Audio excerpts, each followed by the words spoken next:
I'm so glad that's fine, that's enough, you know. Because I was looking around to see who was about to speak. But, and of course it's not my report or Liz Thomas's report, it's your report as well, because St Mary's took part in this project and we're a key member of the project. And when I talk about these things, what I'm really going to be doing, and you'll see it through the slides, there's many more slides than we'll flick through some of them, but they are mainly quotes from academic staff like yourself who took part in this work. And that's really key to it. And I've left them on there because you can have a look at these slides later and look at these quotes. It's the quotes that are the important thing. And I'll try and explain that. So I've promised Julian I'll talk for half an hour. He's going to stop me then. And then 10 minutes for discussion, questions.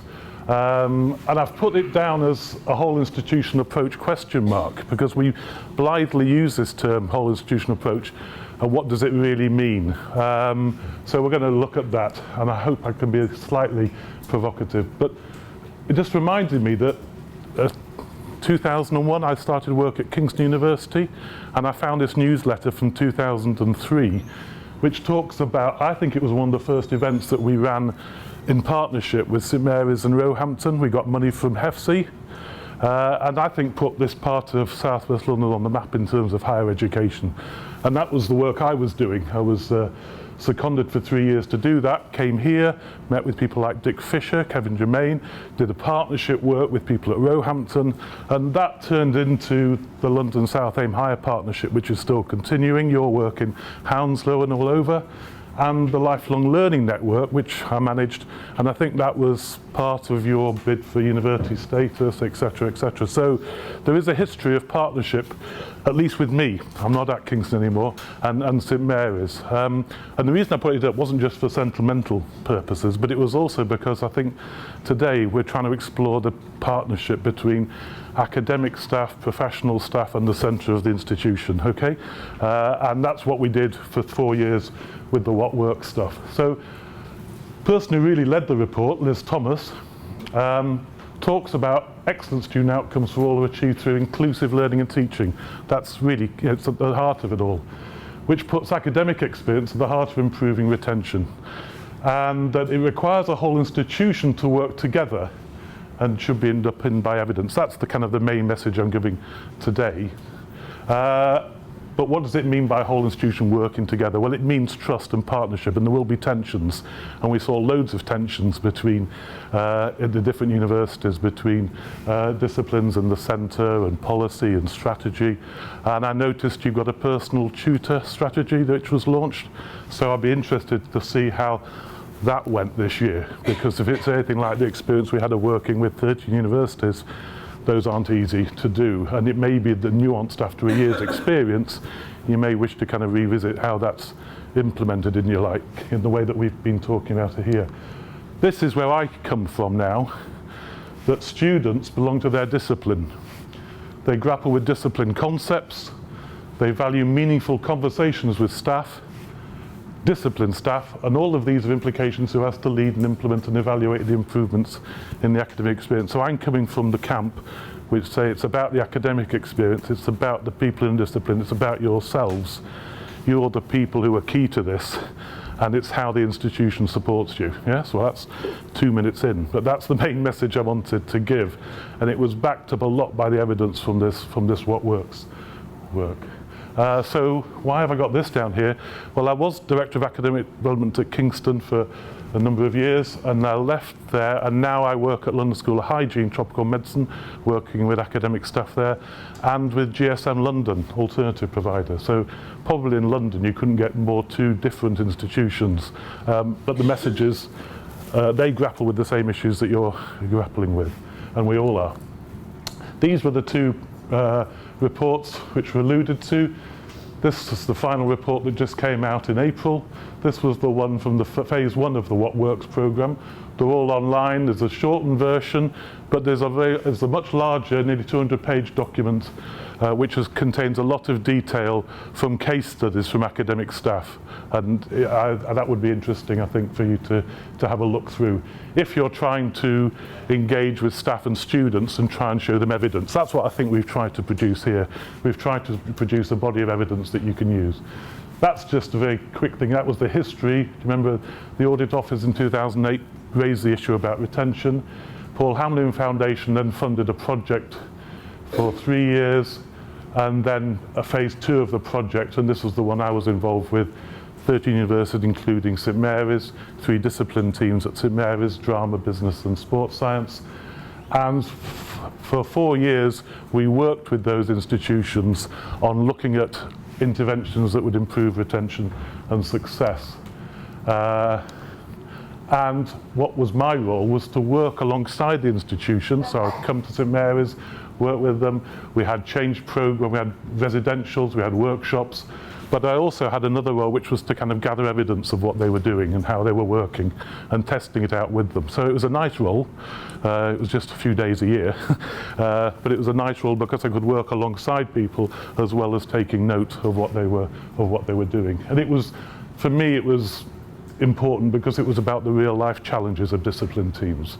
This wasn't St Mary's didn't get any money to do it. We didn't get lots of money to do it. It was a real life project where the discipline teams sure got support from a central project team here, but it really was about exposing and saying what are the real challenges, and we'll be quite upfront about these today.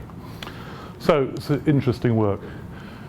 From the first sort of the project, we knew, or we thought we knew, that sense of belonging was important for students. But I would, again, change that and say in the discipline, okay? And that it was in the academic sphere, which is the most important area.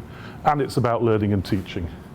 And the whole institution needs to support it, but the interesting thing is who takes the initiative? How the discipline's supported? It's about peer relations between students. It's about this meaningful interaction. And it's about students being knowledgeable, confident, and having an identity as successful learners. And the last one about relevant interests and future goals is, of course, the curriculum and other things. So those are kind of key messages from part 1. What we wanted to do in part 2 was to see how that would work. So here's the academic sphere, yourselves and other people in the middle, and then how does the social aspect or the service aspect support that? And how do we recognise about staff capacity to do this? That's a big message coming all the way through this. And student capacity. And you're well set up, I've seen from posters and adverts around the place about the work you're doing with students, and I've seen some of the presentations that are to come. But also it's about the staff capacity to do this. So quite rightly, people will talk about workload, recognition. How do you support a head of school engaging staff? These are real life issues. So it's about being inclusive and student-centred. I'm going to gloss over that one. This is what we started off at phase 1 talking about with the characteristics, and we now think it's about this. It's about having things that are evidence-informed, that are tailored to the discipline, that have an academic purpose, that are relevant, the mainstream, so it's not just for those students who you think are in danger of failing. This is about a whole student approach. It's collaborative and it's ongoing. It's not just a one-off thing. So that was the kind of model that emerged after we'd been seeing how successful institutions worked in the project. And you could look at it in this particular diagram as well. And that's what I'm going to try and use as the framework for going through this. So, first one was about understanding the local context. Here's a quote from Salford. One of our original aims in participating was to take the findings and discover what works in the Salford context. On reflection, perhaps we should have referred to Salford contexts, since the differences between the disciplines and between different areas of the university meant that multiply nuanced approaches and strategies were adapted to deliver change. Okay, so I think that's quite interesting. That's sort of one university, and it was reflected in a lot of the universities actually. And even if the university had the same intervention, because Wolverhampton used an intervention about assessment, then they did it very differently in the different disciplines. Okay, so the key is who works through that issue, and what does the centre of the institution think about it? Yeah, when they have a institutional strategy, how is that interpreted and accepted in the learning and teaching strategy or whichever university committee you've got for education? Looking at the data, there's a project leader. We've got a really diverse portfolio. We wanted to make sure we involved a range of subject areas so we could go out to other schools and say, we've tried this, in this area it works, and we've got some hard evidence. And I think in some ways that's what you're going to do today as well, isn't it? People talking about what they've done, and you might say, well, we might try this out in our discipline. But of course you'd immediately think, well, how might they need to tailor it for our discipline, etc. Yeah?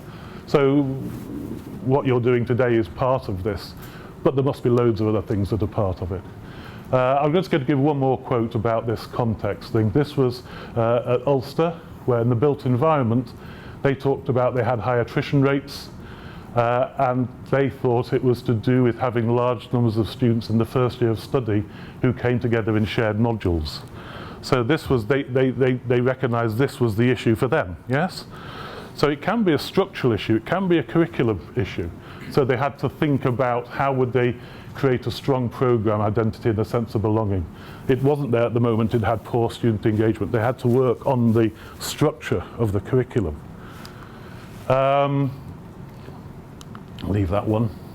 Here's an interesting one, I think for here. This was, I suspect it was from Newman, who did 13 students who did not complete the QTS, all had their progress on the course interrupted in order to repeat a school experience module. Majority of the students had to restate their second school experience and join a different cohort.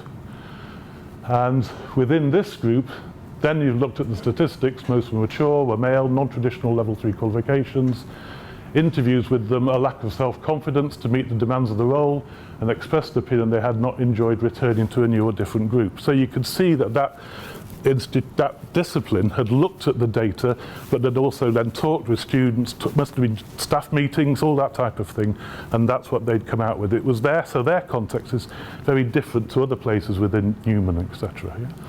So for me, that's really quite interesting about how they do that. So for me, it's about you as academic staff, where is the data? Yeah? Where is the data to help you understand your context?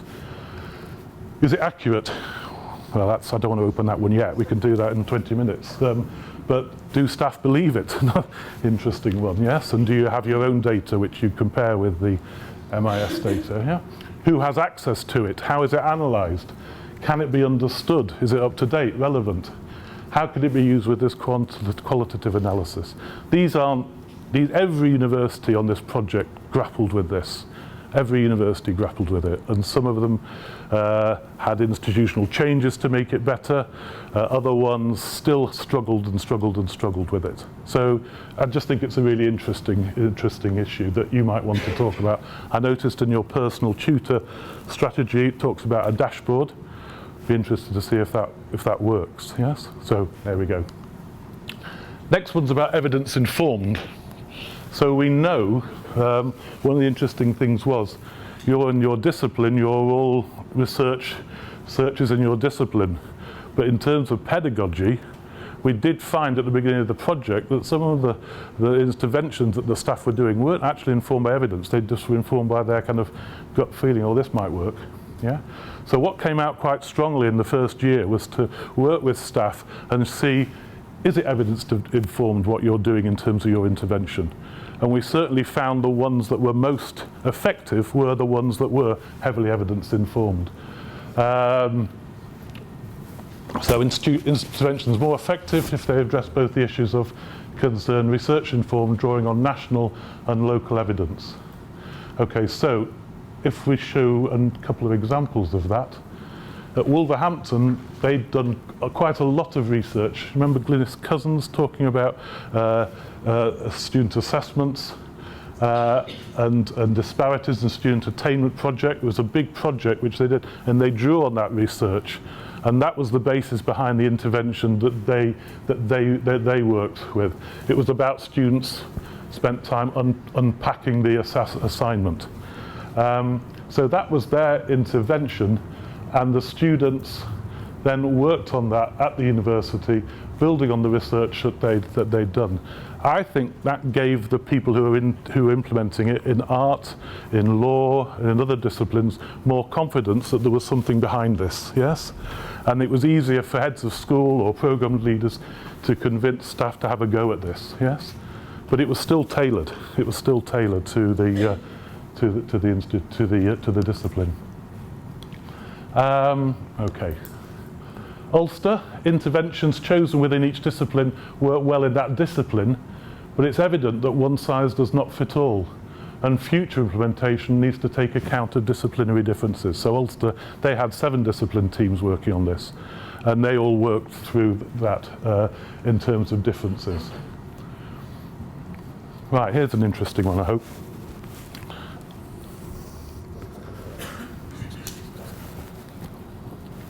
So initial absence of student buy-in was also an enormous challenge. It was anticipated that students would welcome the intervention. However, it soon became evident that they didn't want to engage with personal tutoring. Difficult when it's an institutional strategy. For a period of time, the students almost unanimously did not see the purpose in attending group meetings because they did not gain academic credit. Attendance was also problematic during the first year because tutorial meetings were not included in any timetable. Yeah, so quite honest reflections. This was from Salford, and I think it was their music and performance people. So although it had been designed by the institution, I'd imagine, to be mainstream, proactive, well-timed, delivered by appropriate means, collaborative and monitored. He's got his tongue in his cheek here, yes? So it was following the what works principles, but the fact that the students could not identify any relevance to the intervention contributed to the negative impact on student engagement and the overall effectiveness of the tutoring system. So it was a real crucial thing for these people. For a year, they battled to do this. It didn't work.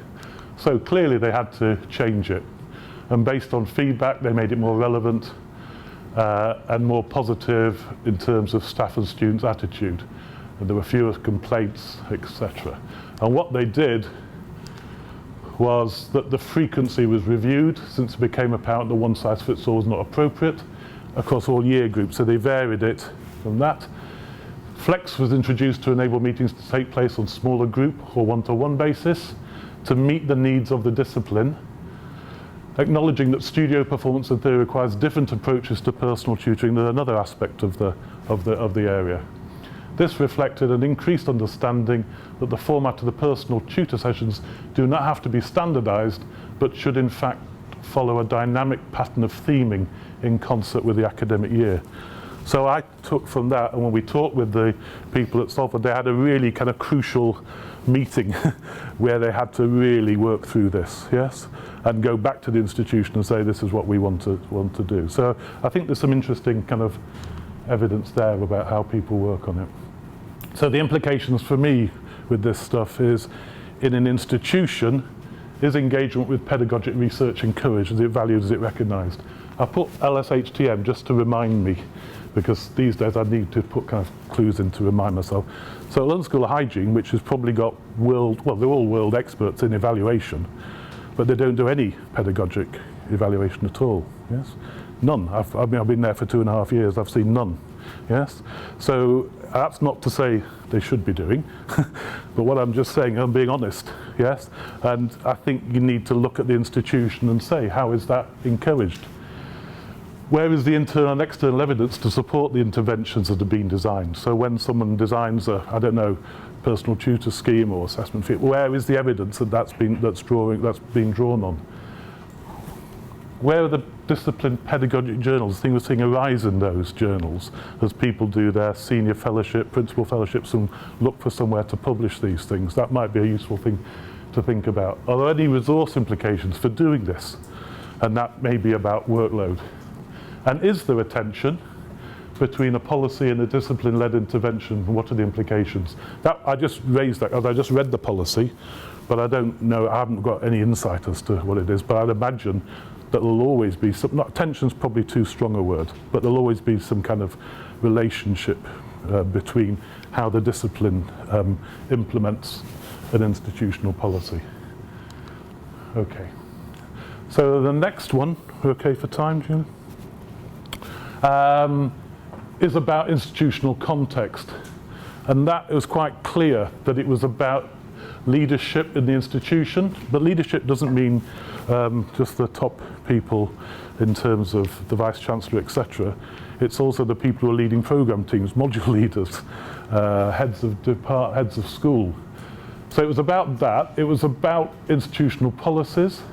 It was about staff engagement, and it was about student engagement. And institutions looked at those things and saw how they would help or hinder the development of these interventions. So this is from a university talking about senior management support was crucial.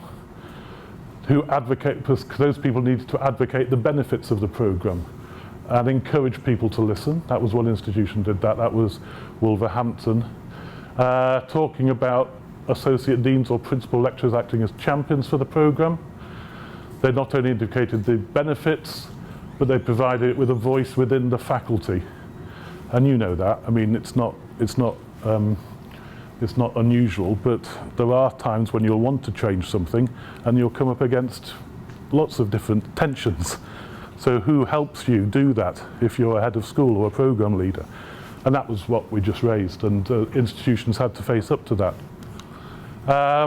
So a culture of team working was overcome in Ulster, where they thought about getting buy-in from heads of school, leads, first-year tutors in each discipline area. Or this one here, another quote from Salford about it. I don't want to go through these too much, but I hope you get the point.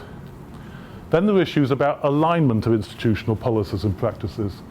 So here's an interesting one. They, out of what they'd been doing, they changed their student interruptions and withdrawal policy and procedure so that it required students to seek advice and support if they were putting in an application to interrupt or withdraw. And I think that was a direct result of the discipline saying we want this to happen, yes? So there's an interesting thing. The discipline does that, and it changed the policy above, yes? And we saw different patterns like that. We saw a lot of the work in this project influence the policies of the institution. But the institution had to be ready for that, yes? And they had to be open to that. So now students on interruption now have access to enhanced learning resources during the period spent away. And it's been formalised. And we know once it's in the QA handbook, it happens, doesn't it? Yeah. So that's one tactic that institutions used. Another big challenge was the wider staff engagement. Too often, fundamental important changes to improve students' experience are reliant on the goodwill of staff, champions, who often undertake additional work. So there's another issue. You can't just have the champions, the usual suspects doing this work. I remember Glasgow Caledonian, they tried to introduce, well, they did introduce personal tutoring, but the head of department said the problem is I've only got 3 staff who want to do it. Yeah? So how was that combated? Here's an interesting quote, work allocation. We'll look at that. For a university to gain a thorough understanding, importance that engagement and activities can have on a student's sense of belonging with time for project management and initiative rollout.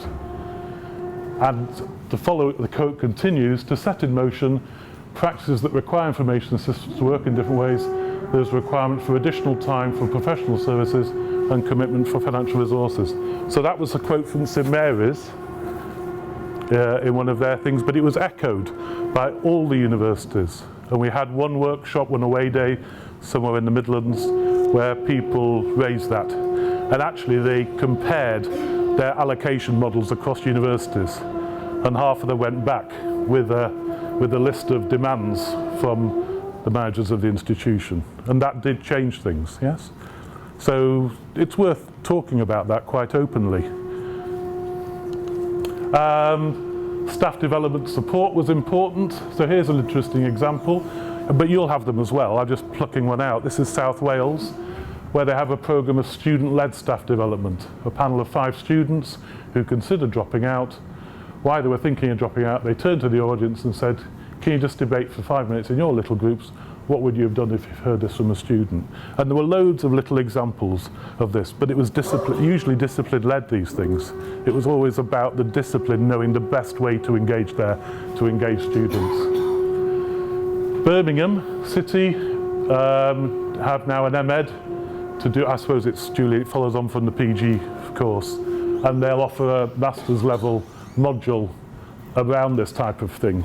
And that was another model that they used in terms of embedding some of this practice. So that's something that worth me thinking about. And then the issue about opportunities for research and development. So who supports disciplined staff in their pedagogic research? You know, we call it evaluation, impact, but you might want to call it research. Who in the institution supports you doing that? And that doesn't mean everybody needs it, but some people don't think they do, but they probably do, yes? So I think that's an interesting one. You may well be doing it, but it's certainly an interesting one to keep on the agenda on that. And different institutions use different approaches for that. Ulster, they used people from the centre to deliberately help people with that research. Other people do it through kind of ethics committee approaches, and other people do it more informally in the type of things that you're working on today. So lots of institutions came out with a lot of conference publications and presentations by disciplined staff, and we know from those staff many more than they would have done before, yes? So a lot of them came with having no history of doing this and did that. And in some institutions that was then recognised in terms of promotion to reader and professor. Okay, so there's another link to that. And you see at Salford, members of staff are able to submit a case for promotion based on their achievements in teaching and learning. So I'm just showing you how we start off with interventions and evidence-based, but it's also about the institution playing its role as well with this. Data, I don't want to go back to it too much, but it was clearly important all the way through, and so there were lots of examples about how people managed this. This was from Glasgow University, where they made a major push on getting data about their students, and they used things that you're doing as well about VLE logins and on-campus swipes, but it was interesting that it came from the discipline teams. And the final thing, I think we're okay, is about the process of change and about students getting involved in that. And your students are active. I've seen the things that are around here, and different people use different approaches to that. So at Wolverhampton, they're engaged through the student union and through collaboration and they run student attainment summits, etc. In other universities in Ulster, they were known as student partners. Everybody has that kind of role. Coaching of first year students by final years, that peer assisted learning stuff. Organising events to promote belongingness. So almost like the WP type activities, but in-house. I thought that was quite an interesting one. Prospective students, the type of things that I see you're doing, and induction of new students. But they also collected and evaluated data about issues and co-developed ideas for intervention. So this was more like a student-staff partnership approach to delivery of things. And then, of course, the final thing is all around monitoring and evaluation and making sure that staff are supported in monitoring what the impact of these interventions were. And it wasn't to say this is the one intervention that makes a difference. You never get that. We never knew we'd get that. But at least you could say that this was an important intervention. Yes? That came as a kind of flash to me. It was a professor of obesity at London School of Hygiene talks about the difference between complex and complicated. If it's complicated, you could get to the end of it. If it's complex, you don't really know which has the effect. But you do know if something is important, and you test out for that. So that would be like, the assessment things. So lots of ways of monitoring students was important, to do with attendance, to do with learning analytics, and usually it was the personal tutor thing that was the primary vehicle for following this up. And here we go. The institutions developed their own approaches to managing the evaluation process. Two models emerged, a centrally led one and a locally led one. And you might want to think about in your institution, how do discipline teams get support when they're filling in those program monitoring evaluation forms or other things? Who supports them from the centre? Is that support appropriate, etc.? But also the more kind of focus group type stuff that you'd want to do. You could immediately see there you might get into a clash between institutional policy on questionnaires, focus groups, and the discipline. Well, yeah, just like there'll be clashes between induction, local, you know, they carry on. I think we're nearly there.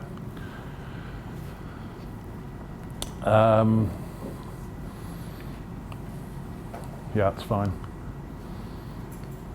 Okay, I'll leave you to read these later on, but some of the things came out in terms of more policies for university that came out of the work that had been done. 2 minutes, Michael. Thanks, Julian. I think I'm just on time. And then the issue about sustaining this.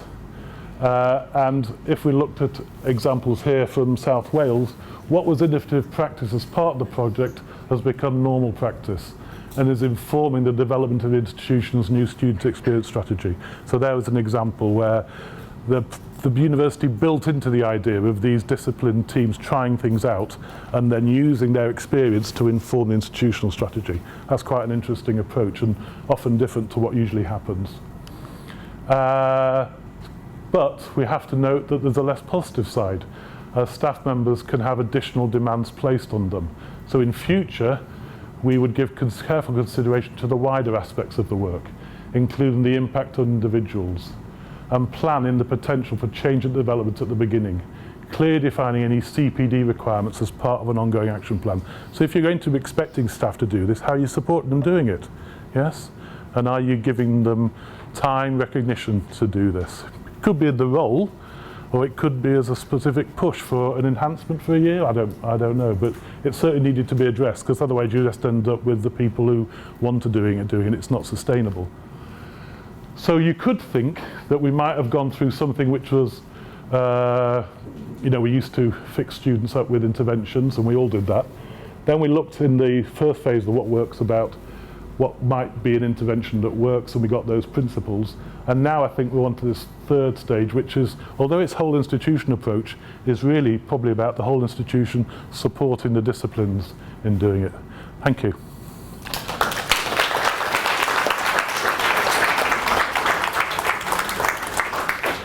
Thank you very much indeed, Michael. You've given us a lot to think about there. Julian, do you want to lead us on to questions? So we've got a bit of time. How much time have we got, Julian? 10 minutes. We've got 10 minutes for questions from Michael. Let him wet his whistle. Yeah. And, so where are we starting?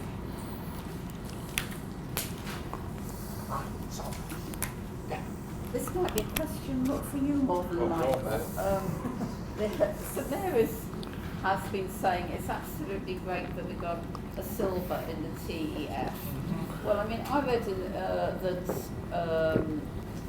26% of those who participated got gold, 50% got silver, and 24% got bronze.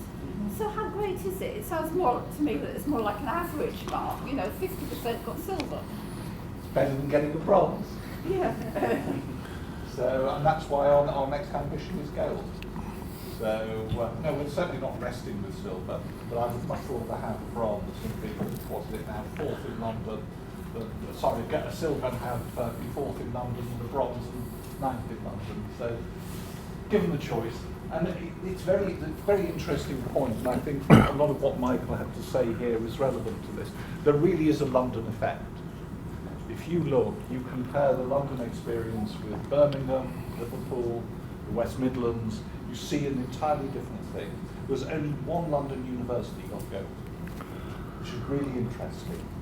So actually, Imperial, only Imperial got gold of the big mainstream universities. Oh, yeah. So that's really interesting, because what that suggests is what I think we know from our own knowledge, which is that in terms of student satisfaction and retention, London has problems.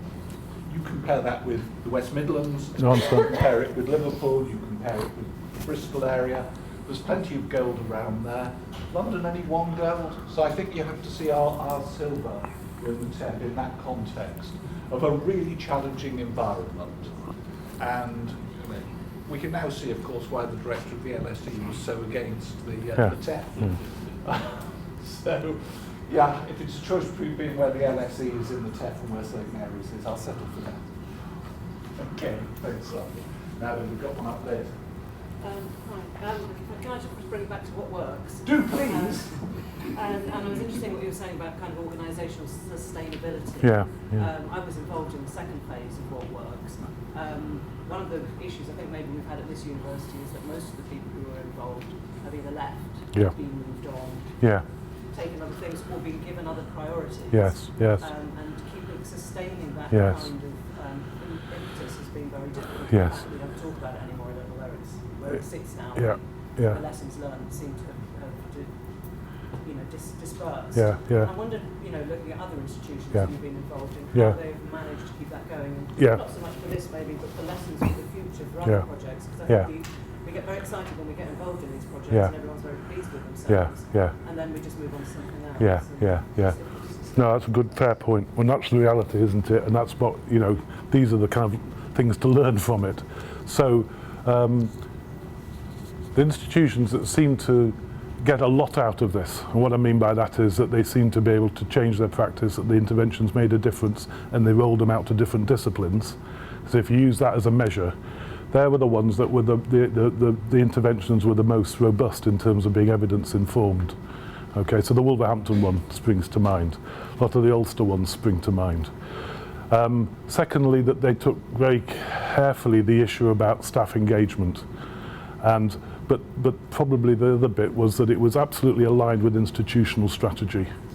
So that if the assessment intervention at Wolverhampton was the institutional's approach to assessment, it informed the institutional approach. So it wasn't like a thing that would disappear, because it was built into not just the quality assurance processes, but it was built into this is what every discipline at Wolverhampton will do. In their first year, they will unpack the assessments with the final year students and the first year students and the tutors, and they will do this. And that's what now happens, and it's part of the institutional approach. So that's to do. So how does that happen? I think it somehow happens by the institution recognizing we need to do this strategically, but that didn't mean that the strategic people tell you how to do it. That was the tension I was trying to get out. But there definitely needed to be something that was led from the top in terms of the institutional approach. And sometimes, like at Salford, they turned it round and they listened to what discipline teams came up with and they changed their institutional strategy. We saw that. And sometimes the institutional strategy took account of what people were doing. So, in my experience, it was institutions that saw it as an opportunity to influence strategic thinking. It was so different from those, remember those £200,000 HEA fellowship things that we all did but seemed to disappear after 2 years, yeah?